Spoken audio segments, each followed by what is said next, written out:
हाँ तो बच्चों हम कर रहे थे क्लास 8 एसएसटी में चैप्टर 5 था इंडस्ट्रीज। इसमें हम पहुंच गए थे पेज नंबर 168 पर। यहीं से रीडिंग आज स्टार्ट करते हैं। इसमें हेडिंग है आपका आज इंडस्ट्रियल रीजन्स। जो मुख्य इंडस्ट्रियल रीजन्स है उनमें क्या है, a region is known as an industrial region if a number of industries are located close to each other. वो रीजन जिसमें बहुत सारी इंडस्ट्रीज एक दूसरे के नज़दीक स्थित होती है उसको हम इंडस्ट्रियल रीजन के नाम से जानते हैं। इसमें जो इंडस्ट्रियल रीजन होते हैं वे एक दूसरे के बेनिफिट को भी शेयर करते हैं। Some of the major industrial region of the world are, जो मुख्य इंडस्ट्रियल रीजन है संसार के उनमें कौन कौन से हैं भाई। एक है नॉर्थ ईस्ट अमेरिका, दूसरा है वेस्टर्न एंड सेंट्रल यूरोप। इसके बाद क्या पर स्थित है, इसके बाद नेक्स्ट है आपका eastern Europe and eastern Asia.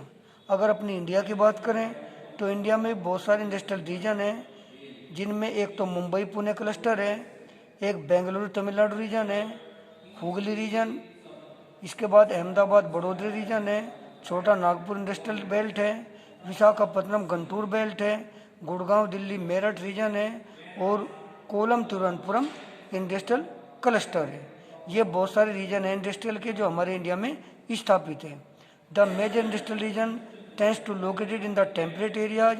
जो ज़्यादातर इंडस्ट्रियल रीजन है वो टेम्परेट रीजन में स्थापित होते हैं, टेम्परेट एरियाज में, और समुद्र तट के नज़दीक होते हैं।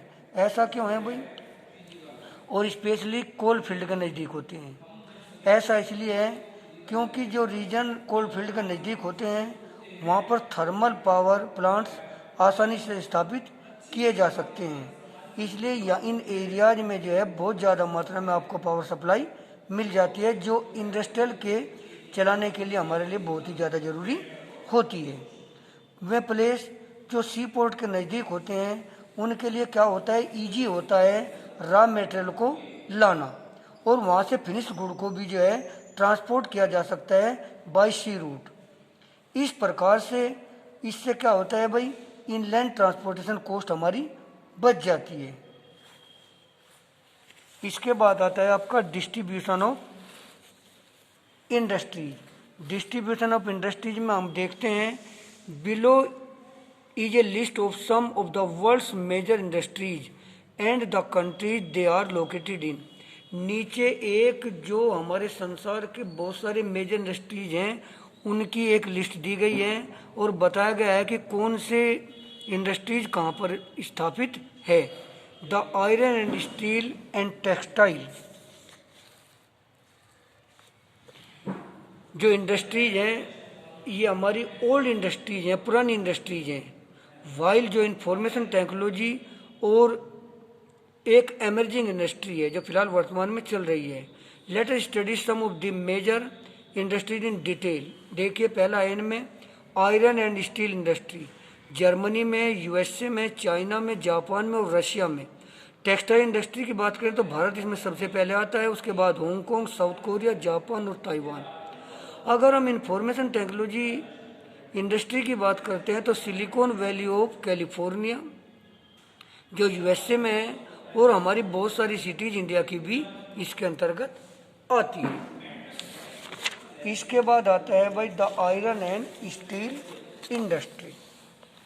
आयरन और स्टील इंडस्ट्री में देखिए, an industry is a system which has input processes and outputs like any other industry. Iron and steel industry is also a system. Industry एक ऐसा सिस्टम होता है जिसके अंदर इनपुट भी होते हैं और जो उनका प्रोसेस होने के बाद में आउटपुट भी निकल कर आते हैं। दूसरी इंडस्ट्री की तरह ही जो आयरन और स्टील इंडस्ट्री है ये भी एक सिस्टम होता है। इसमें इनपुट जो इंडस्ट्री में इंक्लूड होता है रॉ मटेरियल के रूप में वो होता है आयरन ओर, यानी जो लो एस्क होता है, कोयला होता है, लाइमस्टोन होता है। बिसाइड्स दिस, इसके अतिरिक्त there is investment required in site infrastructure and labour, और बहुत सारा इसमें हमें इन्वेस्टमेंट करना पड़ता है, जैसे कि इंफ्रास्ट्रक्चर में पैसा लगता है, वहाँ के लिए साइट की आवश्यकता पड़ती है जहाँ पर हम इंडस्ट्री बनानी है, और लेबर में भी हमारा काफ़ी पैसा लगता है। The process involve various activities by which the iron ore is converted into steel. बहुत सारी ऐसी प्रोसेस होती हैं जो चलती हैं और जिनमें हमारी जो आयरन ओर है, जो लोएस्ट होते हैं, वे कन्वर्ट किए जाते हैं स्टील में। The process involve in this industry include smelting as well as refinement. इस प्रोसेस में जो हमारी इंडस्ट्री होती है उनके अंदर स्मेल्टिंग की जाती है और रिफाइनमेंट की जाती है। अब तुम सोच रहे हो कि स्मेल्टिंग होती क्या है। ये स्मेल्टिंग वो प्रोसेस होती है in which metal are extracted from their ores by heating, जिसमें मेटल को एक्सर्ट किया जाता है, निकाला जाता है उसको, ओर्स को, जो उसके अयस्क होते हैं उनको गर्म करने के बाद। The output obtain is steel, और इस प्रकार उनसे जो आउटपुट निकल के सामने आता है वो निकलती है भाई स्टील। स्टील एक ऐसा प्रोडक्ट है जिसको हम बहुत सारी जगह में इसका इस्तेमाल करते हैं। The product of this industry यानी कि दैट इज स्टील का यूज किया जाता है अदर इंडस्ट्रीज में, कहीं में एज ए रॉ मटेरियल में हम इसका यूज करते हैं। अब ये रीडिंग मैंने पहले भी कराई थी और दोबारा एक बार फिर करा दी। अब इसके बाद आगे देखिए भाई, if you look around you will find numerous things made of iron और steel, vehicles, machines which are used for drilling, framework of building, for machines, pipelines for transporting oil or some items made of steel। अगर आप अपने चारों तरफ देखोगे तो बहुत सारी ऐसी असंख्य वस्तुएं आपको दिखाई देंगी जो हमारे आयरन और स्टील से बनी हुई होती हैं। जैसे बहुत सारे व्हीकल्स हैं भाई, शिप्स है, ट्रक्स है, ट्रेन्स हैं, ऑटोज हैं, ये सब किससे बनती हैं? स्टील से और आयरन से। इसके बाद बहुत सारी मशीन्स हैं जिनको ड्रिलिंग में यूज करते हैं, फ्रेमवर्क को बिल्डिंग में यूज करते हैं, कुछ फार्म मशीन्स हैं, पाइपलाइंस है जिनके द्वारा हम भाई ट्रांसपोर्ट करते हैं तेल का। ये सभी स्टील की बनी हुई होती हैं। This is because besides being tough, steel can be easily shaped, cut और मोल्डेड। यही कारण है कि बहुत ज़्यादा टफ होने के कारण भी जो हमारी स्टील है उसको आसानी से हम अलग अलग शेप में कन्वर्ट कर लेते हैं, उसको काट के या उसको मोल्डेड करके। No wonder steel is often called the backbone of the modern industry. इसमें कोई भी आश्चर्य की बात नहीं है कि स्टील जो है वो आज किसी भी मॉडर्न इंडस्ट्री की बैकबोन है, यानी कि किसी भी इंडस्ट्री की स्थापित करने के लिए हमें स्टील की आवश्यकता पड़ती है। इसके बिना हमारा काम नहीं चल पाता है। When steel is mixed with other metals like aluminium, nickel and copper, it forms a steel alloy. जब हम स्टील को मिक्स कर लेते हैं दूसरे मेटल के साथ, जैसे कि एल्यूमिनियम के साथ या निकिल के साथ या कॉपर के साथ, तो इससे एक स्टील का एलॉय बन जाती है।